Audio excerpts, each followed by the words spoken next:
Hello, welcome to the Dynamic podcast. Today, I'm going to share a bit about what I do. So, you will hear a lot about development, so keep that in mind. I majored in computer science and I'm a software developer. I started I started getting hands-on project in my university development club. So the goal was to dive into web app server regardless of the field. So I started with web framework, Ruby on Rails and Django. So I didn't remember much. I didn't remember much about it now. And next, I joined the outside club. So I started my first project with Android Mobile.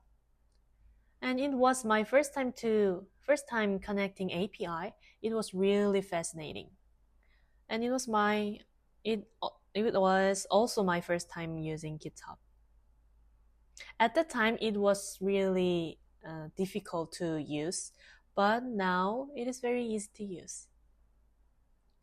Anyway, through a recommendation from someone I met in the club, I I landed my first internship. So this company also focused on mobile development, but difference was cross-platform. So I learned React Native and JavaScript, and I jumped right in. So I realized doing real work is different. And my first experience in the company and doing real work was really good, really great. And returning to school, I continue studying to graduate. But COVID-19 hit. So with online classes, I had a lot more time. So I focused on a side project I had started, and which became the project I had worked on for the next 4 years. So for the first year and a half, I balanced this project with school. So it was routine management service. And I developed the entire front end using cross-platform skill that I learned at previous company.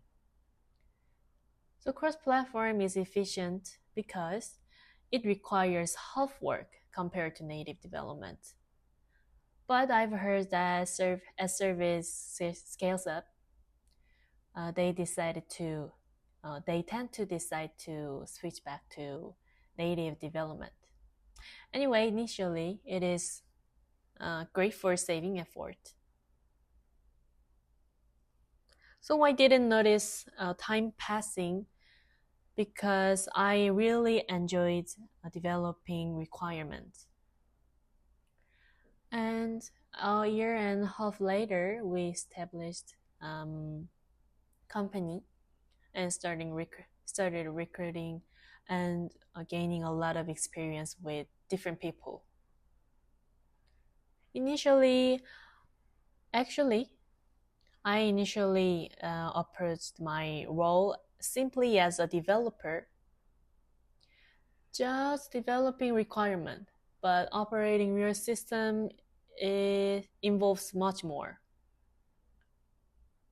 So when specific bug occurs, I learned to think from various perspectives. It is a development error or a flaw in the planning or the purpose behind the plan, whether users were using service as intended. Eventually, I started to think I wanted to work in English speaking environment. So I decided to apply for Canada Co-op program. So long story short, I studied development at school for 6 months and I worked at a company for another 6 months. So maybe I will focus on the web development because school's curriculum involves web development. So I left my job in January this year, and my classes starts in August. So I plan to leave for Canada shortly after mid July. The great thing in the development is you can work anywhere and with anyone as long as you can communicate. So it makes me really excited about the opportunity to work with more people in English. So that's all I have for today, and my story will continue. So hearing. Please look forward to hearing my journey as a developer. And thank you for listening. So have a great day. Bye.